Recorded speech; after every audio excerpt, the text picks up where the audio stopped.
Good morning. We'd like to welcome everyone to the MIAAA Honest Game webinar this morning. We're glad to have you aboard and hope that you find this webinar very informative. I'd like to introduce Tim Johnston, the MIAAA Sponsorship Chairperson. Tim? Good morning. Thanks, Karen. As athletic directors and counselors and whoever is going to have the privilege to view and be involved in this webinar, we're very excited to have Honest Game as a resource to our MIAAA members. Honest Game is a new organization to us. They joined us last year. They're going to help you as a high school athletic director and high school counselors simplify the academic eligibility process for your student athletes. They're going to help you provide clear academic roadmaps for all your students to access college.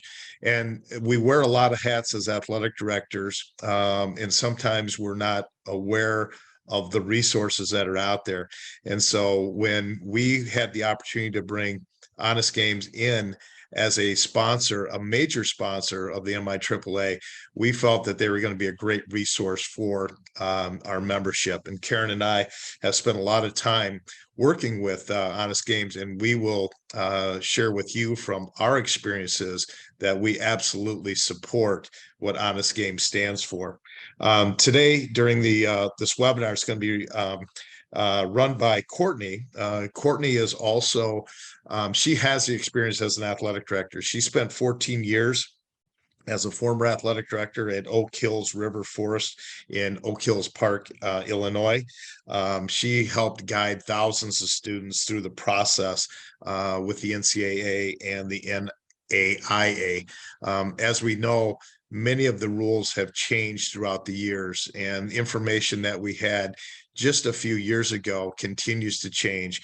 And that's where Honest Games will be that resource that's going to help you guide your students and provide them with opportunities. And I think, as we know, there are no guarantees. And we have lots of people who are talking about all the scholarship opportunities out there. If your student athletes are not academically eligible to participate at the next level, they end up closing doors. And so we want to make sure that you have the resources that you need. Courtney also has those experiences, not only as an athletic director, but she was also a Division I athlete where she participated in field hockey at the NCAA level at Rhode Island. And so her experiences have helped guide Honest Games, and hopefully with the information that you're going to receive through this webinar, you're going to be able to help your student athletes. So Courtney, I'm going to have you take it, and we appreciate the relationship that we have built with Honest Games. Thank you so much, Tim and Karen, for such a warm introduction. And we are excited to be supporting the MIAAA and all of the state of Michigan's athletic directors and counselors and support staff. The goal of today's webinar is sort of exactly what it stated: Academic Eligibility 101.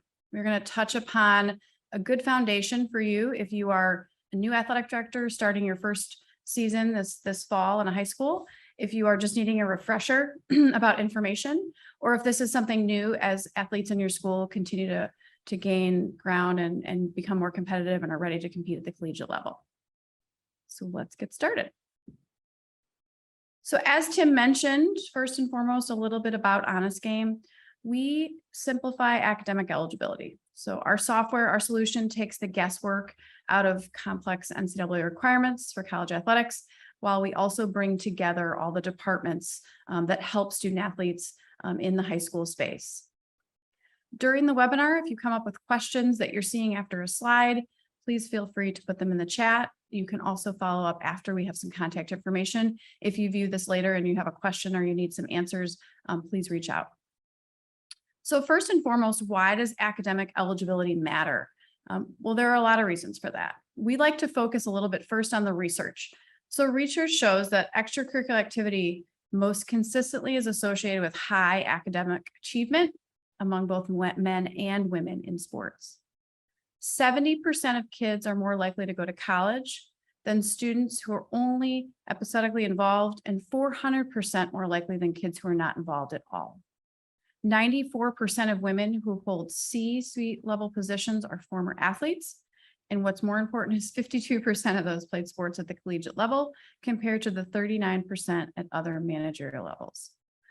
This research helps us and our team kind of double down on all of our resources so we can continue to set up short-term goals and long-term missions for high school student athletes.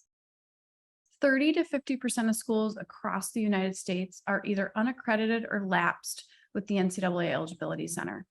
In a few slides, we'll talk about what the NCAA Eligibility Center looks like and how that works inside your high school, how we can help, and how you can manage that for your team. Academic eligibility is required for college, not only to accept your scholarship, but to compete, to practice, to be rostered, and of course, it matters for admission. Just a refresher and or something new, if this is a new space for you, let's talk about NCAA academic eligibility and what that looks like in the different divisions that are sponsored by the NCAA. The NCAA uses a combination of student athletes' SAT and ACT test scores, their high school coursework, and their GPA is calculated using NCAA core classes. Division I, the minimum is a 2.3 NCAA core GPA, a 980 SAT, and a 75 ACT sum score. I'll pause for a minute and understand that that is the minimum to be a full qualifier. There is obviously a space below that for academic registered and partial qualifiers in both Division I and Division II. In Division II, the minimum is a 2.2 GPA with a 920 SAT or a 70 ACT sum score in order to be eligible. In the Division III space, there are no NCAA course requirements. Student athletes must meet the admission standards for the institution with full eligibility in accordance with NCAA academic requirements. Currently, right now, there are still test waivers as is in COVID place. Inside our space and what we do in our solution is we are always updated on any changes that the NCAA makes, whether it's changes with GPA or test score requirements. What you're looking at now is a snapshot of an NCAA Division I qualifier plan. As we all know, it's important to talk to our freshmen as they start this first school year in their high school experience. Everything begins at freshman year because all of those courses are going to matter. Each semester in high school counts equally. Summer school and or virtual courses also count towards a student's NCAA eligibility. As the student progresses into sophomore and junior year, we encourage those students to register with the NCAA Eligibility Center. Obviously, further down your road, you're going to submit those test scores if they're relevant and your transcript. And towards your completion, as you prepare to participate in college athletics, you'll also be submitting your NCAA eligibility amateurism survey. A little bit about the requirements. If we can go back one slide, Barb, sorry. 16 core credits are required, or 32 semesters of NCAA approved courses. It's a minimum of 4 NCAA approved courses each year. Not every course is NCAA approved. So in your high school, we will talk about this a little bit later in the presentation. We are looking at NCAA core courses. So this does not always include graduation requirements, electives, physical education. Again, those students need to earn a minimum of a 2.3 GPA in the NCAA courses with that matching score on the sliding scale. 10 of those courses or 20 semesters must be complete before the start of your senior year. This is referred to as the 10-7 rule. Again, SAT and ACT scores, when they are applied for certain graduating classes, have to meet the sliding scale. Students then graduate from high school, and then they are deemed their qualifying status by the NCAA.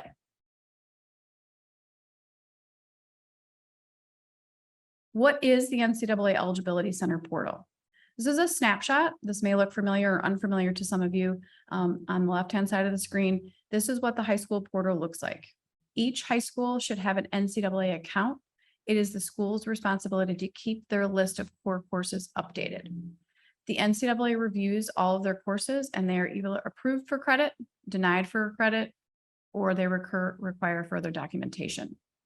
Only courses that appear on a high school's list inside that specific high school inside the portal is core courses, and those count towards the 16 requirement. It's important as athletic directors to know who that internal contact is and communicate with them often, have a system of when are we updating this year? When do we need to review? This is back to that slide of a lot of schools are lapsed and not up to date. Little snapshot here of what eligibility center looks like for NCAA and what the eligibility center looks like for NAIA. Both of these can be, student athletes can create accounts on both of these platforms. However, they do have to pay at some point if they're on an IRL for a student, for a school, and or if they're going to be processed as an NCAA participator or an NAIA participant. Communication with coaches. As an athletic director, you're in constant communication with your head coaches. It's always a good time at the turn of a season in an evaluation period to ask a little bit more about their specific student athletes and ask, what are the plans for those student athletes in terms of college? Do you feel like you are understanding what they need? How can I assist you? What can we do? Outlining a plan with your head coaches and how they share that information with their student athletes and with your parents in that space is very important. It also encourages kids to start to think about the possibility of that. We often hear so much about our star athletes in our building and what they're doing and where they're signing. And some of those students underneath them also have opportunities, have the ability, have the academics, but they're not quite sure if that's for them. The more we talk about it, the more opportunity we encourage them to look into it, to further figure out how that's possible for them. Sharing our solution that's available can also provide that equal playing level. So again, not always the star, not always the best kid. Maybe it's that second and third kid. Maybe it's someone that's really, grown over the summer and has some more opportunities. So using Honest Game as a solution to share with them that this is a possibility if we can find a space for you that fits athletic and academically. Communication with your counselors. We all know that our high school counselors are the glue to our school. They help us with everything that we may need in terms of scheduling, grades, getting students back on track, and being that figure in school that helps students through so many difficult times. It's important that we communicate with them. First and foremost, finding out who your school's eligibility portal contact is. That person essentially is responsible for ensuring that the courses are up to date and accredited. Sometimes that is given to someone and they're not even sure that they was given the responsibility to do that. So really important to know who that person is. Assuring courses taken in the summer school time or credit recovery are approved in the Eligibility Center.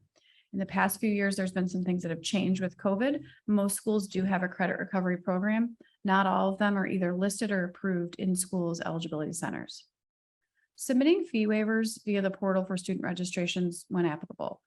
Remember, if a student qualifies for an ACT or SAT waiver, they also will qualify for a registration fee waiver in both NAIA and NCAA eligibility centers. Uploading official transcripts during that recruiting process, and again after graduation, that responsibility sometimes falls on a counselor. It also can fall to someone in the athletic office. So knowing what your process is internally is really helpful for students. They may come in, we're talking about high school students, they may come in last minute. They may need something right away. They may have missed a deadline. So knowing who those go-to people are really helpful. How do we support student athletes and their families in making a plan to make college athletics an opportunity? We have a couple of ideas.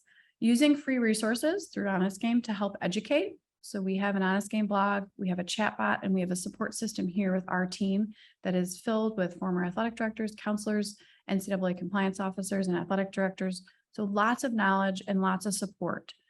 Getting to know the NCAA and NAIA Eligibility Center resources. Spending a little bit of time, in the no time that you have as an athletic director, but spending a little bit of time to view and get a good foundation and know where to go when you may have a question. Under special circumstances, what do we do at Honest Game? We are here to, if you have a problem that arises involving summer school registration, reclassification, repeating courses, how to deal with virtual courses, avoiding a course error when it involves student athletic eligibility, and your counselors may be able to help. But those special circumstances are kind of our team's specialty, and we're always here to sort of wrap around your school and you as an athletic director to help. Communicating with families about academic eligibility. It's always important to share resources and information ahead of time of what you have available, what's available to them. Key stakeholders in your district will know where this all lands and keeping them informed as well. So as an athletic director, this may be new. It's one more thing that you have to take care of and have to have an understanding about, but having a little foundation and knowing those key people to go to is where you're going to be able to show competency for your students and families. Recruiting. To be very clear, Honest Game is not a recruiting service by any means. We do wrap our arms around talking about academics and how they help students in recruiting, and we do share very basic information that is important to have. So one of our former NCAA Division I coach, who also helps us with some of our blogs and in our mental health space, a great quote from her: "Academic eligibility is the doorway to athletic success at the college level. What many don't realize is that academic excellence can open doors that athletic ability alone cannot. We focus on honing the skills needed for athletic success, getting in front of college coaches and getting big wins, when the reality is that academic success widens the pathway forward to an athlete. If neglected, can also narrow or eliminate those options altogether." I think that last part is super important to focus on, knowing that without the academic eligibility, your athletic ability cannot be explored and pursued at the next level. So again, a little bit of a foundation about recruiting here. Following those NIL regulations. In the state of Michigan, I believe that this is not allowed yet, but both checking with those high school athletic associations and your college compliance offices in that recruiting of the student to make sure they are following all the appropriate things in name, image, and likeness, Being prepared for the academic conversation. Leveraging student athletes' academics in the recruiting conversation with college coaches sometimes can immediately fast track to an offer, to a new school, to potentially an Ivy League school that a student was not aware of. So knowing that that academic piece is really important, and having students be aware of it themselves and having coaches be aware of it is very important. Knowing the recruiting calendar. Staying current with recruiting calendars as an athletic director is important, specifically for sports that are still doing live in-person recruiting, football and basketball. So having a little link on there, you guys will have that. Just keeping it up in your office, knowing that this may be a time when coaches are coming to visit the building. They're looking for your head coaches to speak to them. So having some of that background can be helpful to prepare for your schedule, your office staff, or anyone in the building that's going to support that. Some misconceptions about the college athletic recruiting process, very basic, but very important to know. NCAA Division I is not the only and best option. If you receive an email from a coach, you're being recruited. Not true. They're sending that out en masse. College coaches don't want to hear from prospective athletes. They do. They want to see your grades. They want to see your film. They want to hear from you. Academics don't matter if you're a highly recruited athlete. Not true. We just spoke about that. You could be the #1 athlete in the country, and if you do not qualify or not academically eligible, you will not have those opportunities. If I'm good enough, college coaches will find me. College coaches with the level of talent that's available all across the country is not true. You have to continue to pursue that. I need to be recruited here. You're featuring me. The recruiting process begins junior year of high school. Not true. Recruiting process begins much sooner than that. Just a little overview about Division I and Division II recruiting and sort of what coaches can do here. So coaches must follow specific rules when recruiting based on your year in high school, whether they're a Division I or Division II coach, there are different rules there, and what day and month it is. Failure to follow those rules can result in a violation for the coach and potentially for the recruit. The calendar matters. We talked about knowing the calendar, watching those dates. A Division I coach may begin sending recruiting materials and have electronic correspondence as early as sophomore year in high school for some sports, not all. A Division I coach may call students and families beginning as early as sophomore year in high school.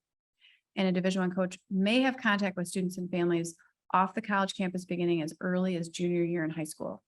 Contacts made during your junior year may occur at your educational institution or in your own home. Division III recruiting rules, very different. Coaches can contact and interact with athletes with no restrictions. They can speak to student athletes at the end of a competition at any time, and official visits can begin January of the student's junior year. NAIA recruiting rules. Recruiting at the NAIA schools are a little bit different, and those rules encourage student athlete and personal relationships. So the benefits of NAIA recruiting include there's no recruiting calendar or restrictions of any kind, ability to freely communicate with coaches directly, and direct interaction in person with NAIA coaches. Junior college recruiting rules. seeing a really big jump in junior college participation, and it's an excellent opportunity for student athletes across the country. Junior colleges cannot offer gifts to attend. Junior colleges may pay for one visit to its campus, no more than 2 days and 2 nights. A student athlete must have completed his junior year in high school in order to receive an official recruiting visit by a member NJCAA school. While recruiting a potential athlete on campus, a college representative may purchase meals for the athlete. So a little bit about what we do and what Honest Game does. We automate the process for NCAA qualifier status. We have instant individual plans for students. We help mitigate the risk of students failing to meet requirements. We drive learning outcomes and educate on best opportunities for that fit both academically and athletically. All of our student data that you provide to us as a school is secure and private inside our platform. We also assist and manage NCAA course audit and portal maintenance for your high school. We want to ensure that that portal admin information is updated twice a year. We are here to make sure that all of our core courses are officially approved if possible. Portal should list both regular versions and AP honors courses. If possible, your grade scale should be updated and weighted. Any credit recovery in summer courses should be properly listed for credit for student athletes. Any virtual learning curriculum, if it can be approved, it should be approved and in your center at your EC. Courses requiring additional documentation submission, we help assist with putting that together, finding the right person in your building and what they need to submit to be approved. On the screen, you're looking at a screenshot of what our individual eligibility reports look like. So on the left-hand side, you're going to see a logo of your high school at the top. You're then going to see student's name. You're going to see all 5 athletic spaces available for college opportunities. We use a red light, green light system. So clearly if a student is red, there is a problem. Yellow, they're near eligibility or we're getting closer. Green, they have been cleared for eligibility. Inside all of those tabs, you can toggle between to see where they land with their NCAA GPA, how their test score is helping or hurting them, and then where they're at with credits complete. On that second page, you're going to see that core course requirement breakdown. You're going to see the units for English, math, natural science, social science, the electives, and then additional classes. So where that student stands in real time as getting all of those 32 complete. There'll then be a short summary about what we would recommend and where the student is at and how a counselor, athletic director can read through this and find it specifically right away what the student may be missing or where the student stands at that moment in time. All the information that comes to this report comes directly from your school information system, comes directly from a student's transcript. There is no self-reporting. There is no input in information by counselors or athletic directors. Transcript comes to us, and this is what our reports look like coming back to you. Comprehensive school dashboard. As an athletic director, previously using Honest Game at my former school, at different times of the year during recruiting process, signing process, end of semester, summer school, I'm able to go in, I'm able to search a student by last name. I'm able to search students by NCAA GPA. I'm also able to search students by graduating year. I then see my screen and see my students right away in a quick snapshot where students stand in all 5 platforms. Obviously, Division III and junior college will always be green for every student athlete. Those other 3 spaces are going to be tied to those requirements and where that student lands at that moment in time. So at a quick glance, a student comes in my office and asks or talks about an opportunity. I'm able to log in, type the student's last name in, and then see right there where they stand on that day. You're also able to see at a really high level where your student athletes stand. So when we are reporting and when we are going in front of our school board, talking about academics and how much they're helping our student athletes, how many more kids we want to get involved, we're able to show some data to sort of back that up a little bit. We're able to show our NCAA average GPA for our student athletes, how many of those students are academically eligible across all 3 platforms requiring. We're able to see if students are inside, activating, looking at plans, and then we break that down by division as well.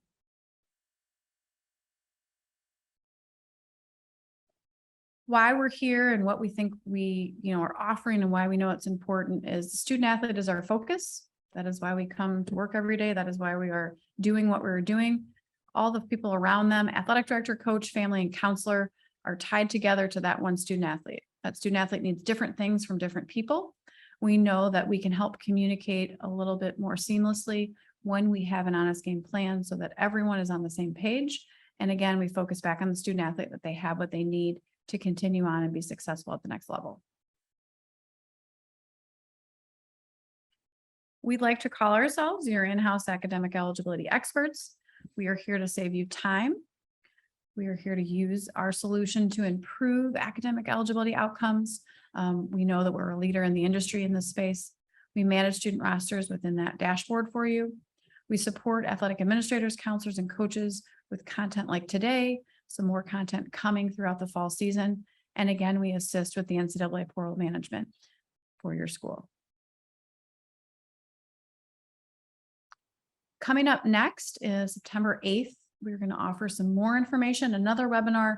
This one's going to be focused on how to set your student athletes up for success. So a little bit more timeline pieced, a little bit more what's going to happen freshman year, what can we start doing sophomore year, and a little bit more driven in that space of including academics, asking about athletic opportunities, finding that school that might be right fit for them, and then encouraging them and giving them a plan of how to do that. So thank you again, both Tim and Karen and all the members of MIAAA and Michigan athletic directors and support staff and counselors.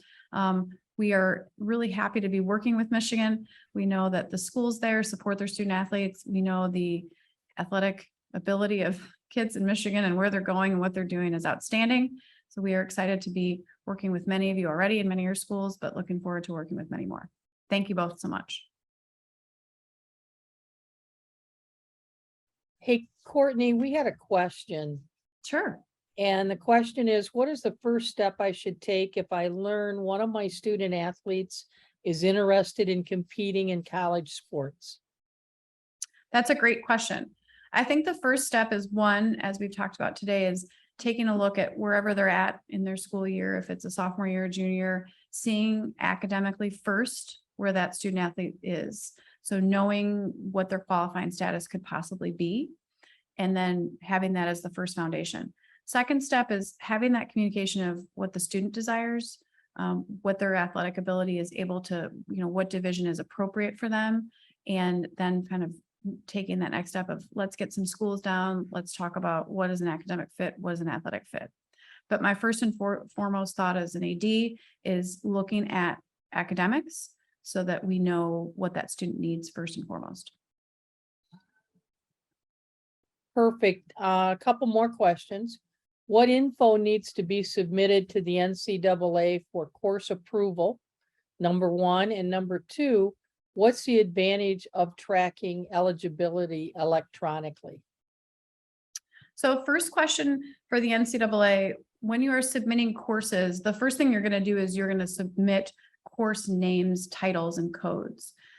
If a course comes back with additional information, the NCAA is going to require a list of things, which becomes a little bit difficult, but we are obviously here to assist with that. That's going to include syllabus, some quiz sort of markers during the semester of what's happening in the class with the material, how it's graded, and the grade level that it's being taught at. The advantage for electronic tracking and having it sort of start one with freshmen and not jumping in and doing an NCAA worksheet with a student when they're juniors is you're just losing time. So we're being proactive. We're starting from the very beginning with students knowing that eligibility begins as a freshman. We're also able to see things quick, fast, like using technology so that we are not finding kids and not knowing who kids are. All of your student athletes are included. So sometimes those things that happen, kids grow over a summer, kids try a new sport and all of a sudden they're really talented at it. We are able to see everyone at all times. When we were doing it in a way, myself included, that included using a worksheet or trying to keep things collected on a Google Drive or asking coaches who they think is going to be, doing this at the next level, kids get missed. So just like we use our school information systems, our SIS, to track kids and keep them there, this is just that other solution that that tracks this specific eligibility, just like we're tracking grades every day. If I can add one thing, there's one slide that I think is the most important slide of this entire presentation. And it's so simple. It has the student athlete in the middle with the athletic director, the coach, the counselor, and the family. And that is vital to making sure that that all the communication goes out. As a athletic director and a high school principal with a wife being a guidance counselor, it was so important that those communications are there. And if we can surround our student athletes with those 4 groups, we're going to be able to help them get to that next level. I couldn't agree more, Tim. That slide we keep at the end, but it is a really important one, and things get lost. Everyone that is listening to this presentation, Karen and Tim, things get lost in the busyness of a school day, a school week, a school month.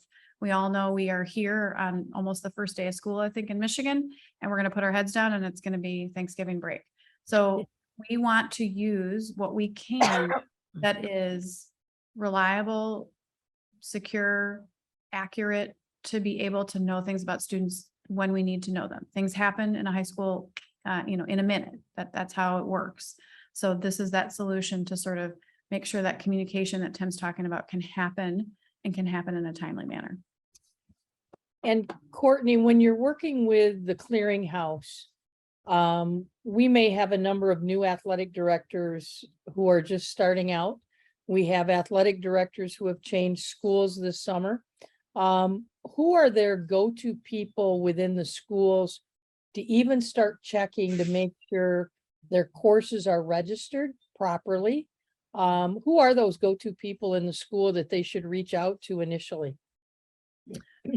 Yeah, thank you, Karen. That's a good question. I think we touched a little bit about the Eligibility Center. Every high school is going to have 2 contacts in the Eligibility Center. Some schools, if you're coming from a very large district, you might also have a district account. So there'll be a district administrator in charge of that. So first and foremost, and those contacts can be, in some spaces, they may have been Tim as the principal, or Karen, that might have been you as the athletic director. It's not always going to be one specific role in the school. So first, I would go into the Eligibility Center and look up my school at the SEEP code. I'm checking who are the contacts in my school. When was our course last when was our course list last updated? You'll see the date there on the bottom. And then kind of quick glance, knowing we just came out of COVID, knowing that we just had summer school. Do I have anything in my additional information that is currently approved with the NCAA? So those are like 3 checkpoints. And obviously our team is here to answer any of those questions or assist if you go in and see that, it's a problem, or we know we updated some of our science and math curriculum 2 years ago. It's not listed here. Perfect. That really helps. And that's good information for all of our folks, even if they're been around for a long time. Courtney, I don't see any other questions in our chat. So I think we're good. You guys have provided lots of information today. And I know that you're always available to help anybody out. Absolutely. We'll look forward to seeing you in a couple of weeks. We'll post another one. Excellent. Thank you so much. Best of luck to everyone as they start their fall seasons, and have a great weekend coming up. Thank you. Thank Thank you. you.